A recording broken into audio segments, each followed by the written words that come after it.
Here is today's Daily Manna by Pastor Michael Fernandez. हवा जो पर्वतों को हिला देती है। और देखो, कई लोग एक झोले के मारे हुए को खाट पर रखकर उसके पास लाए। यीशु ने उनका विश्वास देखकर उस झोले के मारे हुए से कहा, हे पुत्र, ढाढ़स बांध, तेरे पाप क्षमा हुए। मत्ती 9:2। विश्वास की अदृश्य शक्ति हवा की तरह है। अदृश्य होते हुए भी यह दृश्य प्रभाव प्रकट करता है। यह हवा की गतिशील शक्ति है जो पत्तियों को उठाती है, पेड़ों के बीच से गुजरती है और पतंगों को आकाश तक ले जाती है।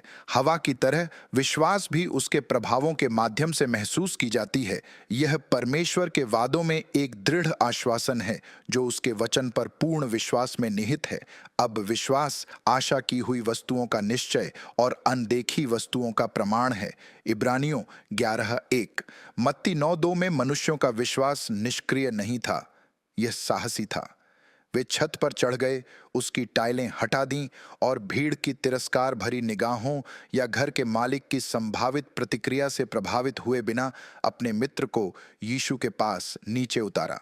छत को तोड़ने का कट्टरपंथी कार्य यीशु की चंगाई की सामर्थ्य में एक अडिग विश्वास का प्रतीक है, एक दृढ़ विश्वास जो बाधाओं को खत्म करने के लिए काफी मजबूत है।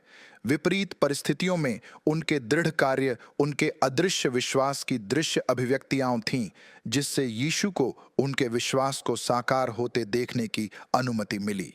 इन लोगों ने समझा कि एकमात्र विश्वास काफी नहीं था, इसे कार्य के साथ जोड़ा जाना था।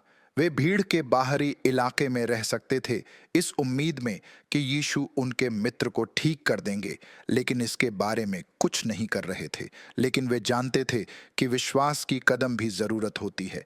याकूब इसे पुष्ट करते हुए कहता है, वैसे ही विश्वास भी यदि कर्म सहित न हो तो अपने स्वभाव में मरा हुआ है। याकूब 2:17 है। यीशु और उनके वचनों में उनका अटूट विश्वास साहसी कार्य के साथ दैवी चंगाई की अभिव्यक्ति के परिणाम स्वरूप हुआ। इस पर विचार करते हुए हम एक प्रश्न पूछने के लिए बाध्य हैं। हमारी स्थितियों में सच्चा वचन के अनुसार विश्वास कैसा दिखता है?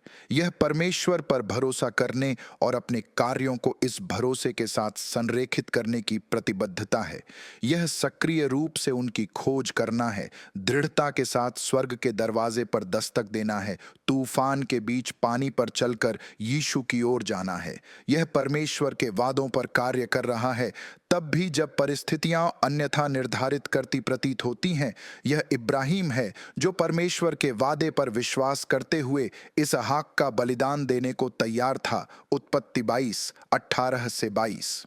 यह पतरस नाव से बाहर निकल रहा है, उसकी आंखें यीशु पर टिकी हुई हैं। मत्ती 14:29।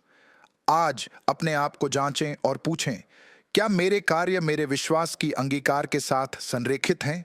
क्या कोई प्रत्यक्ष चिन्ह, बाहरी चिन्ह है कि मुझे परमेश्वर के वादों पर भरोसा है?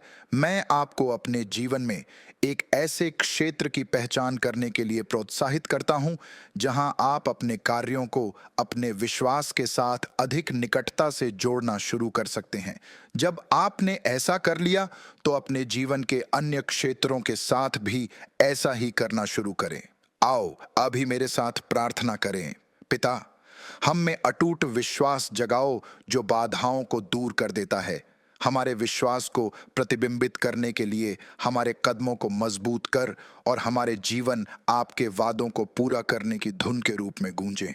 हर दिन आपके साथ घनिष्ठता बढ़ाने के लिए हमारा मार्गदर्शन कर, यीशु के नाम में, आमीन।